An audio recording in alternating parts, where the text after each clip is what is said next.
Good morning.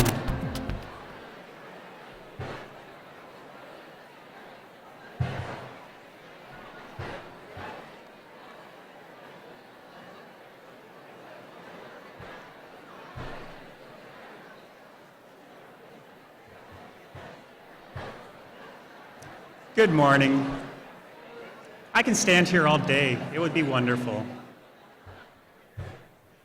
It certainly sounds like all of you have had such a wonderful summer, and I cannot wait to see and talk with many of you next door at 10 o'clock after the President's address over coffee. So thank you for being here. And I'd like to say welcome to California State University, Sacramento, or for those of you that are here already, welcome back. If you had a chance, I hope you walked around the campus and saw the amazing sights, the immaculate grounds, the beautiful mural, and had a moment to take in what is a palpable air of excitement over the start of the new semester. And I have to admit that even after my millionth year of being in an educational setting, I still get incredibly excited and nervous about the start of a new academic year. But again, thank you so much for being here. For those of you who don't know me or don't recognize me because I have hair, my name is Antonia Pegahi.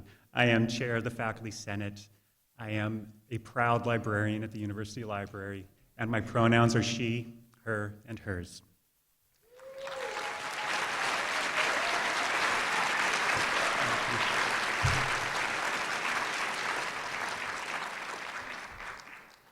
As Senate Chair, I have the distinct honor of working with the Faculty Senate and its numerous committees, which are charged with representing the 1,700 outstanding faculty on this campus, faculty who transform lives through the work that they do on a daily basis. And I am deeply impressed with that honor, and I am deeply impressed by the commitment to learning that we have. Thank you to my colleagues in the faculty. Thank you to my colleagues in the staff.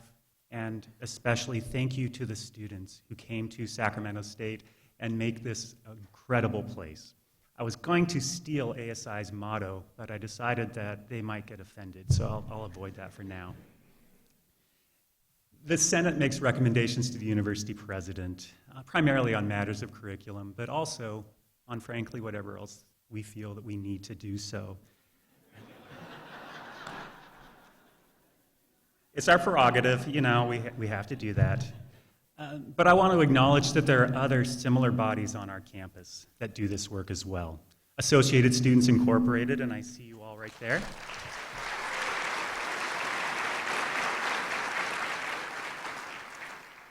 The University Staff Assembly.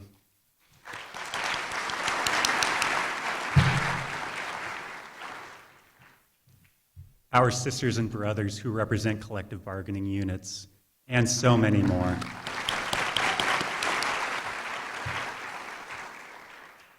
Thank you all for the work that you do. The Senate, however, is a little different because of our relationship with the university president. It is our role to recommend policy. And to do this, we operate in the realm of shared governance. Shared governance is a willingness to proactively communicate, consult, work together in known processes. Basically, come together, meet, discuss, debate, air out the issues, and reach decisions. Sometimes those aren't quite the decisions that we want, but certainly, again, that's what we do, and we engage wholeheartedly as a Senate in the shared governance realm. And shared governance is at risk. Our colleagues down south in the Chancellor's office have not, especially of late, exemplified these qualities of consultation. And I won't go through examples, but nevertheless, there are numerous. Likewise, we, myself most importantly, must remember that shared governance is an ongoing process, an ongoing commitment to how we work together across divisions, colleges, departments. And certainly, I am committed to that work. I believe that at California State University, Sacramento, shared governance is a core value for us because we value working with one another, and we are appreciative of the efforts that create a dynamic teaching and learning environment for our campus. Our values are on display through the work that we do, and shared governance will remain strong as long as we are strongly committed to the values inherent in that. Which takes me back in time, not too far back. Around 4 years ago, I and a number of my colleagues representing the Sacramento State campus community sat in an undisclosed location, interviewing. It was all very James Bond, I have to. Idris Elba will not represent me, but somebody much more beautiful will. And during that time, as we interviewed potential presidential candidates, one candidate stood out to me. They were passionate, articulating a desire to see our students achieve what they can through a high-quality public education. They expressed a love of the transformative power of higher education, something that we all share in this room. They had a goal of centering this institution in the Sacramento community as a place where we can create, engage, consult, and become a resource, more so than ever. And they were committed to working with the faculty, the staff, the students, transparently and openly. They had a background as a faculty member, a leader, a risk taker, and more. That candidate, Dr. Robert S. Nelsen, has served since 2015 as the president at California State University, Sacramento. During the intervening years, I have watched that gruff, some might say grumpy, passionate leader who lives what he believes, and that is that we are part of a collective effort and all responsible for the role of transforming student lives. And we do that by preparing students for leadership, service, and success. The Senate is committed to those values. We are committed to working with President Nelsen, campus leadership, and all the various constituencies on our campus so that we can thrive and we can focus on what matters most, which is the incredible teaching and learning that takes place at this institution, which we are all part of. I know as well that the Faculty Senate has a partner in that endeavor in President Nelsen and his colleagues in administration who happen to be right in front of me. Please join me in welcoming Dr. Robert S. Nelsen, the 8th permanent president at California State University, Sacramento.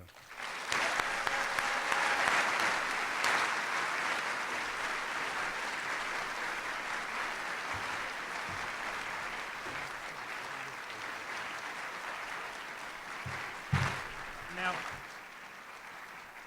I can only be 4 inches from this mic, which you've seen as quite a challenge as I am a roamer, but I did have a question for President Nelsen. And this is sort of delving into your memory banks a little bit. Do you remember expressing a familiarity with floor buffing equipment? Yes, I do. So during the interview process, in fact, that was something that came out. I know those that are with us that were there in the room remember that.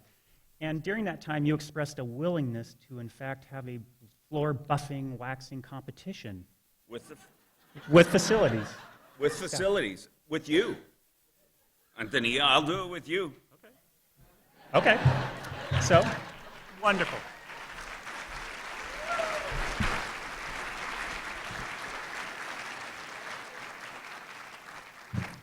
See, I'm not grumpy.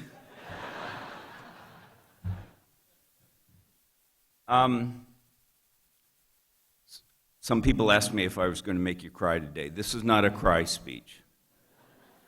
This is a different speech. And I hope that when we get to the end, we have a commitment to make this university Sacramento's university. And that's what this speech is about. To all of those who have been gone this summer, welcome back. I hope that you're ready for another great year. I certainly am. To all of those who were here over the summer teaching, our record 4,823 students, that's an 11% increase. To those who were taking care of our campus, to our staff who kept this microphone is not going to work. It's a new microphone. It's supposed to not pick up anything, and I'm supposed to stay 4 inches from it, and we'll see how this works. Okay? To those who kept the campus running, and to those who are leading the orientation sessions for our new class of 7,584 new students. Okay? Thanks for all you did this summer. Last year, we set a record and graduated 7,883 students. Listen to that, 7,883 students. That's up from our average of 6,000 students in the past. We are fulfilling our mission as California's capital university. We transform lives by preparing students for leadership, service, and success. Everyone in this audience, and I mean everyone, deserves praise and applause for this remarkable accomplishment of graduating so many students. There have been so many accomplishments in this last year, not the least of which is Parking Garage 5.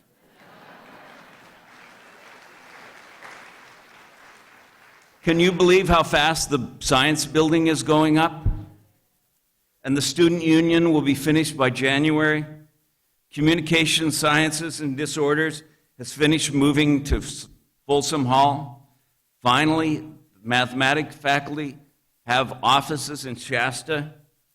And you're going to see much more going on. And speaking of Shasta Hall, how many of you have seen that mural?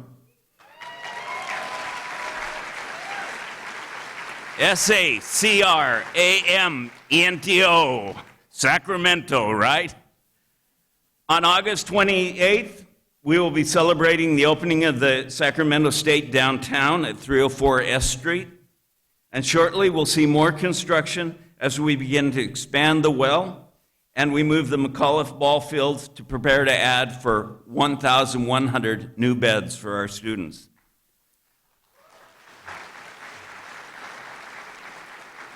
I see progress everywhere.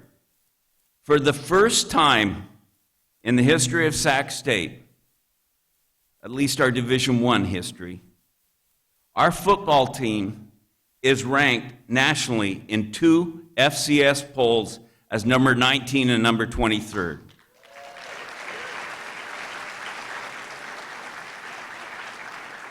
And our women, softball, and volleyball teams both won the Big Sky Conference regular seasons.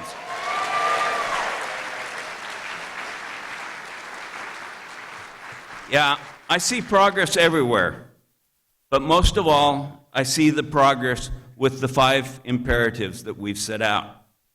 The graduation initiative, the equity, diversity, and inclusion imperative, the philanthropy imperative, community engagement, and safety. Today, I want to give you an update on our progress and, frankly, on our shortfalls with these imperatives. We've come a long way, but we've got a long ways to go. Let's begin with the graduation initiative, and let's begin with good news. Our projected 4-year graduation rate will be 14%. No more talking about the woeful 8s, okay? Our projected 2-year graduation rate for our transfer students has increased to 37.5%, 3% increase in 1 year. Our Finish in 4 and our Through in 2 programs are working, and the nation is watching, and the nation knows about it.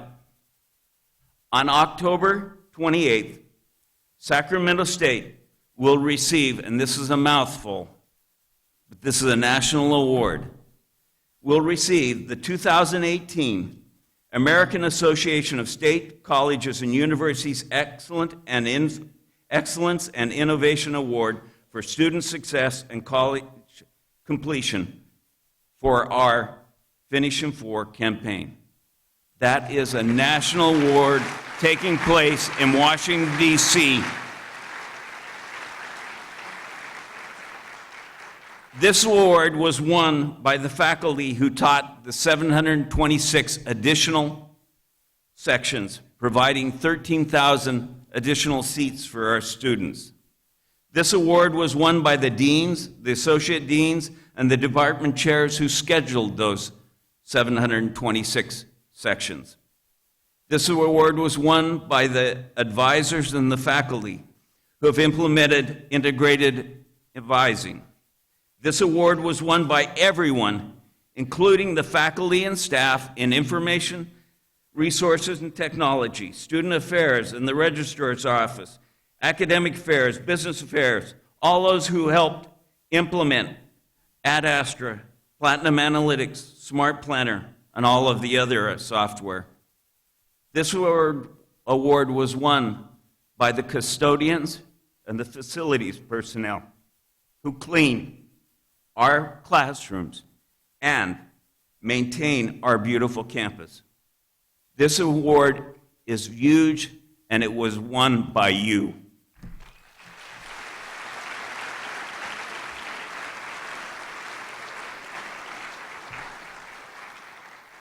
We've also made progress with our 6-year graduation rate, improving from 47.3% last year to a projected 51% this year, the first time we have ever been above 50% in our history at Sac State.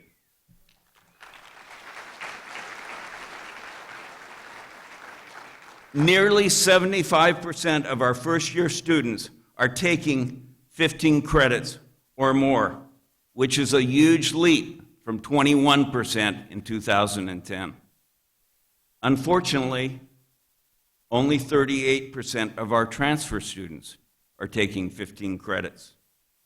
We have a lot of work to do there. We also have a lot of work to do to reduce our achievement gaps. Our Pell-eligible students' achievement gap is a negative 5%. Our male achievement gap relative to our female students for Native freshmen is 10%. Our 6-year graduation rate achievement gap relative to white students for African American students is a shameful 10.5 negative percent.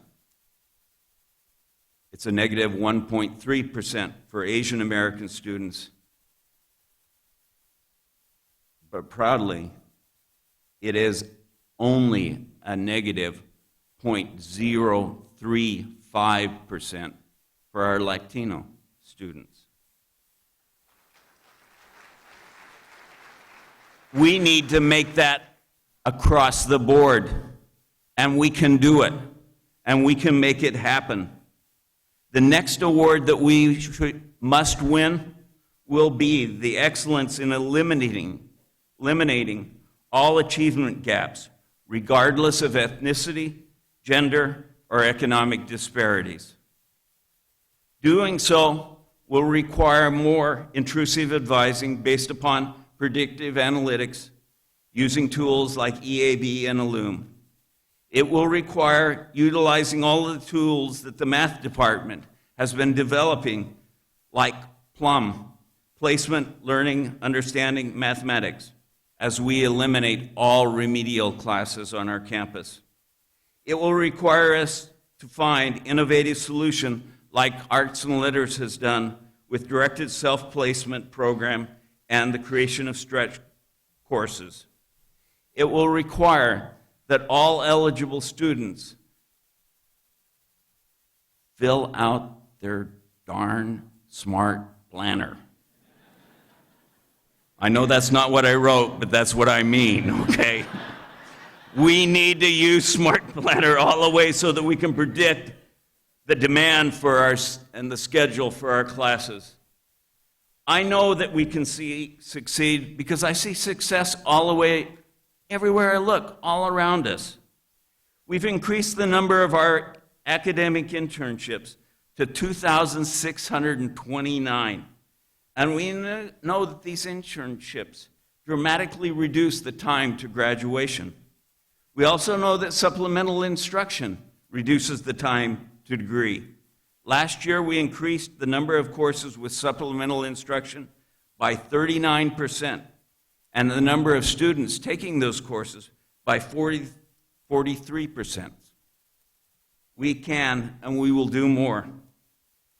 And we know that our underrepresented students and our minority students will most likely be retained and graduate sooner if the faculty who teach them and the people who work at this university look like them, which brings us to the equity, diversity, and inclusion imperative.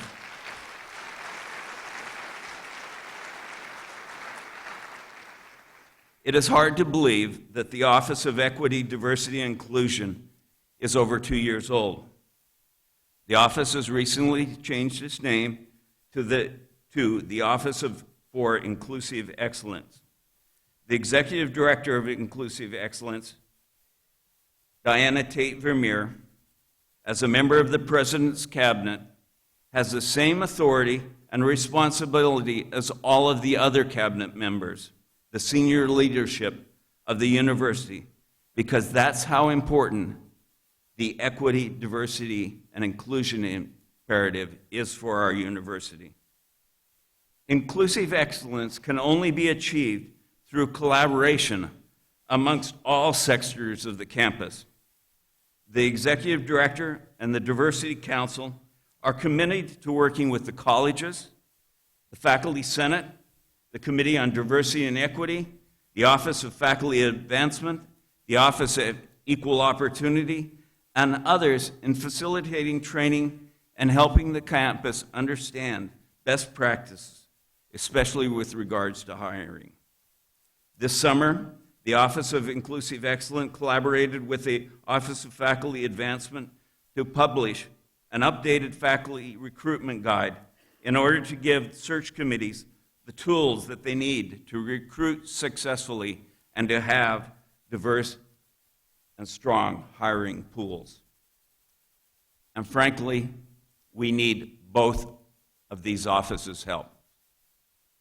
In 2016-17, 45 tenured faculty were hired. In 2017-18, 78 tenured faculty were hired. For 2018 and 19, we're welcoming here in this group today 58 new tenure faculty.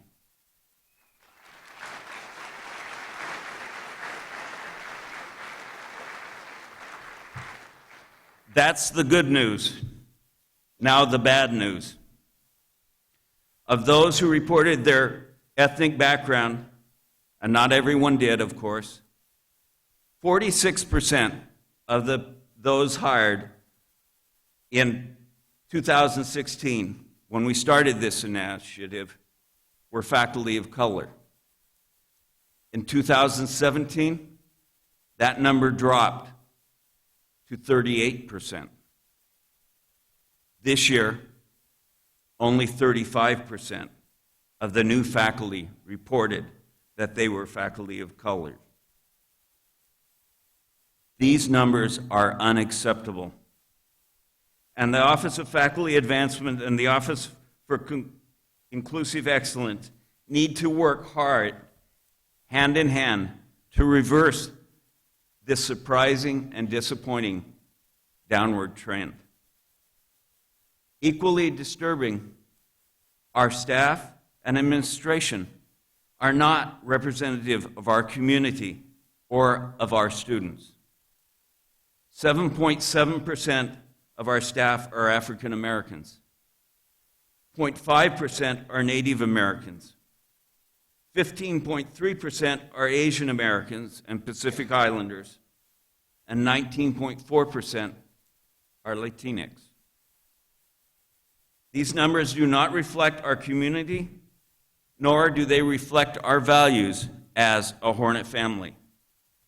They must change, and they will change because of the equity, diversity, and inclusion imperative, because of the teamwork of the Office of Inclusive Excellence, the Office of Faculty Advancement, the Office of Equal Opportunity, and Human Resources, but really because of each and every one of you who will be on those hiring committees and will be making those decisions and will be bringing those people forward so that we have robust, diverse pools. I believe in you. I believe we can make this happen. I believe that we can get back to the numbers that we were at before. And diversity is not just about ethnicity and color. It's also about sexual identity, gender, abilities, religion, experiences, and many more distinguishing factors. I'm very pleased that we have a new director for services to students with disabilities. I'm also pleased that we have a new coordinator in the Pride Center. I see a lot of the Pride Center students here.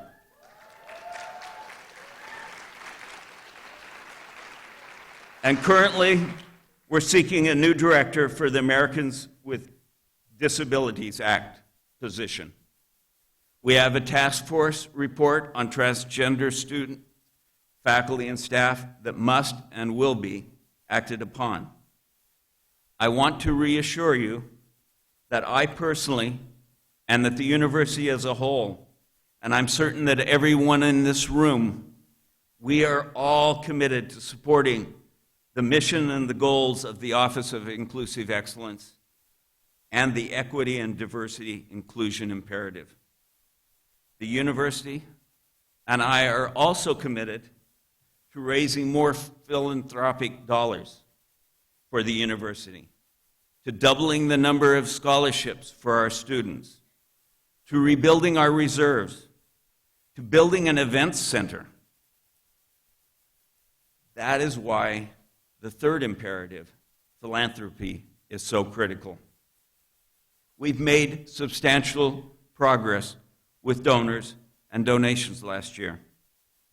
The CSU system set a goal for Sacramento State of raising $15.5 million.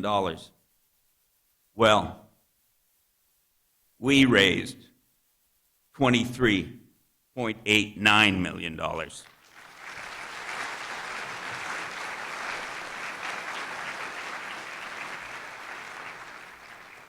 Thanks to the generosity of Ernest E. Shannon, we raised $9 million for the science complex. We have a goal of raising $11 more million for the science complex in order to replenish our reserves, from which we borrowed $20 million so that building could be built. The colleges, athletics, even student affairs now have directors of development assigned to help raise funds for the colleges and the other organizations. I got to watch one of these college directors work her magic a couple of weeks ago when she brought a donor onto campus, showed him a crime lab, and introduced him to our students. By the time the donor left, he had committed to $100,000 in scholarships in his son's name for criminal justice students.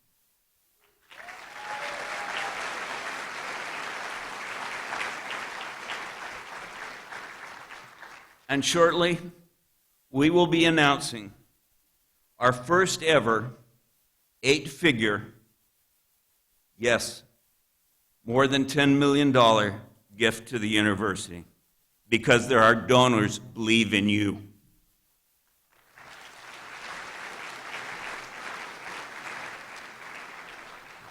But even here, we need to work harder because our actual number of donors dropped last year.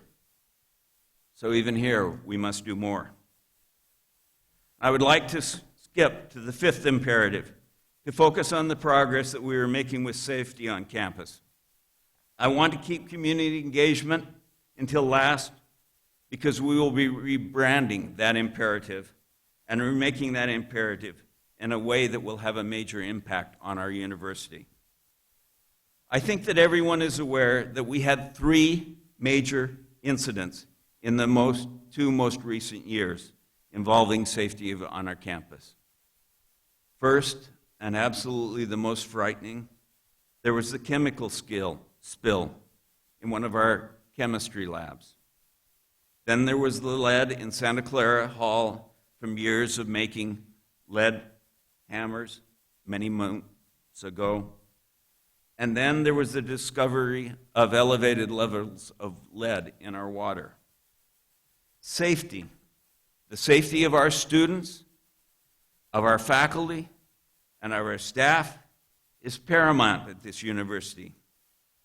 All these incidents could and should have been prevented. They prompted a safety audit by the state auditor. I deeply regret that these incidents happened, but I do not regret that we had an audit as a consequence of them. We now have better practices because of that audit. Since the audit, here are some of the things that we have done. Let's start with the coolest. 8-2020, this new safety hotline. 8-2020. The number is easy to remember. Anyone can call it at any time during working hours to report a potential or a real safety hazard. It could be something as simple as a tree limb or water spilled in the hallway. It could be a bad smell in a classroom or an office. It could be a trip hazard on the sidewalks or in the garages. It could be debris in the roadway. Heaven forbid, it could be another chemical spill. What I want to remind you is that we are all safer when everyone is empowered to report safety issues, and we should do so. Almost as cool is our QR, quick response codes, at every drinking water source on our campus. All you have to do is pull out your phone, pull up the app, scan that QR code, and the test results for the fountain or spigot will be there on your phone. All of the fountains and drinking water sources are now below EPA action level, and we are testing a quarter of them each year. And we now have 37 filtered water bottle filling stations on our campus, with more to come. More signs of progress. A new campus policy is now in place to improve safety in the labs and in the shops. The policy requires that any student who has a class where personal protective equipment such as goggles or gloves are needed, that student must be trained by his or her instructor on safety, and that training must be documented. Departments must maintain training acknowledgement forms and will be audited from time to time to make certain that the training is taking place. Departments must also perform periodic self-audits to address safety and health issues. We have inspected all of the labs, safety equipment, and we've even added eyewash bottles in the art sculpture lab. Sadly, we found that the art sculpture lab required sufficient upgrading to meet current safety and health codes. Gladly, the CSU system has concurred that we need to improve the conditions of the art sculpture lab, and we were allocated $3.92 million to make renovations that will start shortly. It's easy to change practices, day-to-day practices. It's much more difficult to address safety and health issues caused by deferred maintenance. We currently have, and this is the worst number I'm going to give you today, $590 million in deferred maintenance on our campus. and it is growing each year. I am very grateful that we were close to being fully funded by the state this year. I want to give out a shout out to the legislature, to the faculty, to the staff and the students who rallied for full funding, to ASI, to CSSA, and to the CFA. Unfortunately, we only received $189,000 in line item funding for maintenance of our campus, a drop in the bucket. Without additional money from the state or the CSU system, we need to be very strategic with attacking our infrastructure needs, but we remain committed to attacking them. Indeed, the President's Cabinet, in balancing the budget, set aside $1.8 million, even though we couldn't rebuild our reserves, $1.8 million for safety needs, to be able to fund repairs and deferred maintenance issues. Now, we need everyone to step forward, to call 8-20-20, to train our students, to use safety equipment, to make Sacramento State a safe place to work. And stepping forward, that is the theme of our final imperative, community engagement. Community engagement is in the DNA of our university. I can see it in the university's commitment to the Carnegie Community Engagement Classification. I can see it in the Capital Fellows Program. I can see it in the millions of hours of service that our students provide our community every year. Yet, in our strategic plan, it remains merely a goal. It is time to institutionalize community engagement, not as a community engagement per se. It is time for Sacramento State to become a truly engaged university with community engaged scholarship. When I arrived, I didn't ask that we do so because I knew that we had to put all of our energy first in the graduation initiative. As I said, we've made great progress there. I didn't ask us to become an engaged university because we needed to focus on becoming a caring campus where everyone belonged. We're getting there, though, as you will see when we release the campus climate survey, we have a ways to go. I also knew that we had to begin a major fundraising campaign to support our students. We've made progress in all three of those fields, and we have made our campus a safer campus. And now it is the time to begin to focus on becoming an engaged university. Even though community engagement is at the heart of who we are as a university, on our campus, it lacks focus and purpose. It's spread throughout the corpus of the university, but it is not coordinated. It is time to start coalescing, especially it is time to coalesce now with the advent of the downtown campus. All of the colleges have come together in that building to facilitate and to solve problems, whether it's racial healing through the arts, or mental health solutions for the homeless, or increased voter turnout. Sacramento State Downtown will truly be multidisciplinary.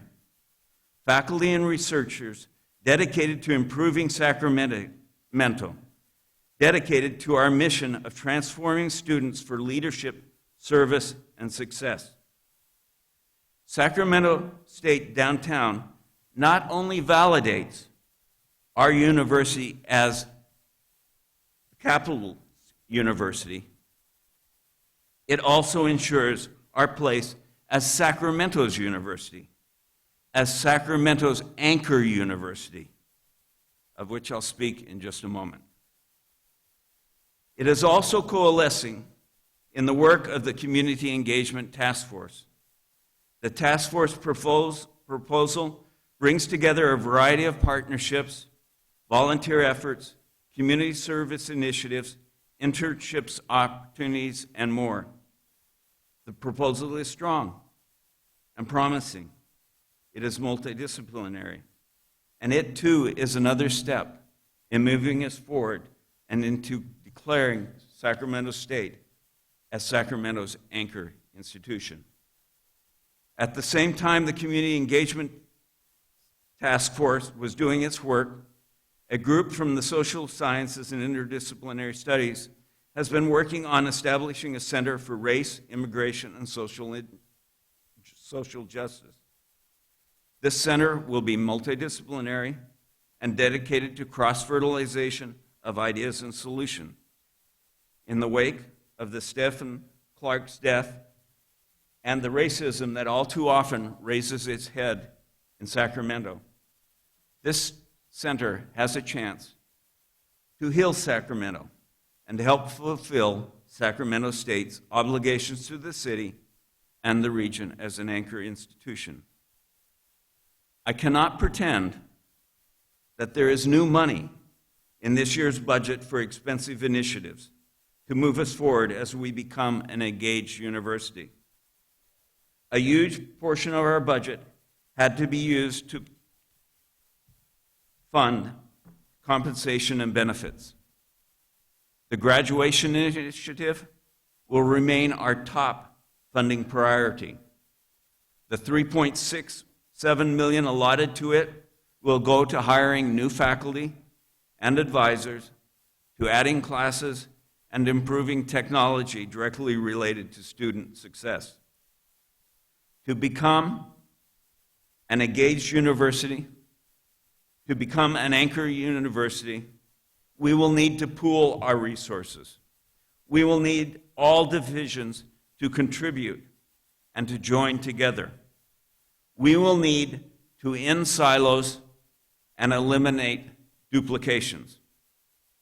So, what is an anchor institution? What is an anchor university? An anchor university is the opposite of an ivory tower. An anchor university is driven to improve the community in which it lives. It aims at long-term solutions and improvements. While it relishes in one-time wins that can happen through community service and service learning and community projects, an anchor university wants to see true, lasting change through civic engagement. It seeks solutions to poverty, to hunger, to inadequate education, to unemployment, and health deficiencies. It overcomes the fragmentation of departments, colleges, divisions, and disciplines, and instead, it marshals all the university's knowledge and expertise to strive to solve real-world problems. And in solving those problems, it creates new knowledge, and it advances research, learning, and teaching, as well as service. As an anchor university, we are committed to community and place. Sacramento State is committed to our region, to Sacramento, to the Promise Zone, to Del Paso Heights, to Meadowview. We are committed to solving problems where our students live. And we can solve these problems through the arts, through business incubators, through tutoring, through school counseling, through community health services, through economic development. Thus, we have renamed and morphed the Office of Research Affairs into the Office of Research, Innovation, and Economic Development. Thus, we have created the Carlson Center for Innovation and Entrepreneurship, which will create jobs that will transform the neighborhoods and communities in Sacramento. Thus, the faculty from nutrition and food dietetics programs, the Department of Recreation, Parks, and Tourism, and the College of Business all met with the California Grocers Association Educational Foundation to discuss a degree program that would focus on community nutrition, a major step in ending hunger, and a step that will be funded with $25,000 in scholarships for our students. We are on the cusp of meeting our moral obligation to make a difference in the lives of everyone who lives in Sacramento and the Sacramento region. We are on the cusp of meeting our obligations as servants of the community and of wisdom and of knowledge to transform Sacramento. But we cannot get over that cusp if we remain in our silos, if we cannot combine existing programs, if we cannot combine the existing strength, power, and creativity and the genuine goodness in all of our divisions and all of our departments. I am confident, I believe, that if we pool our resources and if we work together as an anchor university, we can apply our economic, intellectual, and human capital to improving Sacramento. And then we can truly transform Sacramento.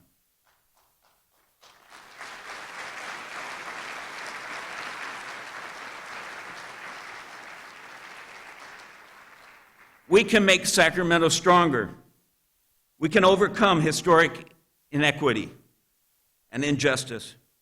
We can create new knowledge through civic engagement. We can educate and better prepare our future Hornets. And we can advance the public service mission of Sacramento State. Just as we did with the Diversity Task Force, I am calling for the creation of a university-wide anchor university task force. The first charge of that task force is to inventory what service and engagement efforts are happening not only on our campus, but throughout the city and the community. The second charge is to perform a community needs assessment, including community health needs assessment. This assessment should include an economic leakage and an impact survey. The task force, just like the diversity task force, will be open to everyone and all of you who want to participate. And we will be sending out a request for the names of those who want to contribute shortly. The larger charge of the task force will be to establish a permanent anchor institution committee with the appropriate and effective reporting structure that will develop a plan and will oversee the long-term and short-term investments in our community. The committee will also make recommendations on potential new programs and new centers. Creating this task force will take us beyond the goal in the strategic plan of being involved in community engagement. It will take us beyond community engagement itself to being permanently an engaged university, an anchor university. We are, and we must always be, Sacramento's university, the anchor of our community. We can and we will realize our community's dreams. As Sacramento's capital university, as California's capital university, as Sacramento's anchor university, we are Sacramento. We are Sacramento because we know that it is our obligation to serve Sacramento and Sacramento State students. We truly are number one. Stingers up!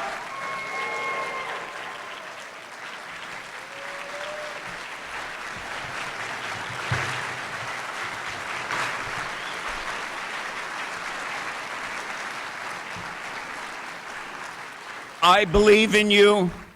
I believe as the anchor institution, we will own this city. We will be this city, and we will be successful. So let's go eat some donuts and drink some coffee. Thank you, everybody.